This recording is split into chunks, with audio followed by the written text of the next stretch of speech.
how to play Deep Sea Adventure, a pocket-sized push-your-luck game. To win, collect the most valuable deep-sea loot, making it back to the submarine before the shared oxygen runs out. To set up, lay out the submarine board and place the air marker on the 25 space. Separate the treasure chips by shape, shuffle them up and lay them face down in a line from underneath the submarine, starting with the low-value 3-sided tokens, then 4- and 5-sided tokens, and finally the 6-sided ones. Put the blank undersea chips in a pile nearby. Each player takes a diver and places it in the sub. The player who most recently went in the ocean begins. They roll the 2 dice to see how far they dive and move their meeple down the line of chips equal to the number rolled. If you would land on a tile occupied by another player, jump over them without counting it.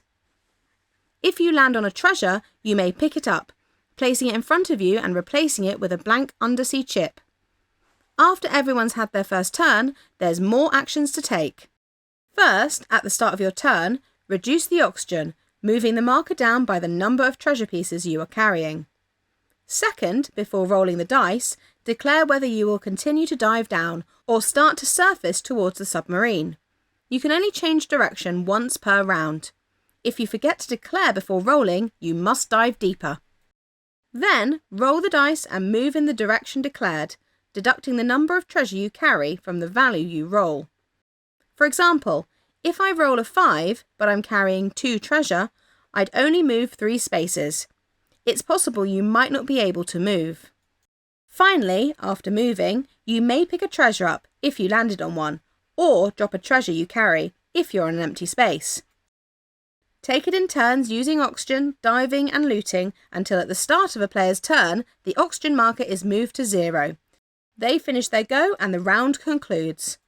Players that make it back to the sub turn over their collected treasure to reveal its value and place it aside for endgame scoring. Bank treasure does not affect your dice rolls in the next round. Players that did not make it back drop their loot to the bottom of the sea. Starting with the diver closest to the sub, they stack their treasure chips collected in stacks of 3 in any order they wish and place them at the bottom of the line. Once a stack of 3 has been made, start a new one underneath. On subsequent dives, stacks function as single treasure. They are picked up together and only reduce dice rolls by 1. Finally, return the divers to the sub, remove any blank undersea chips, slide the remaining treasures together to close the gaps, and set the oxygen back to 25. The last player who made it back to the sub begins the next round. After 3 dives, the game ends. Total the amount of treasure you collected. Whoever has the most points wins! If it's a tie, whoever has the most hexagon chips wins. If it's still a tie, share the victory. That's Deep Sea Adventure, a game of diving deep but not too far. Enjoy!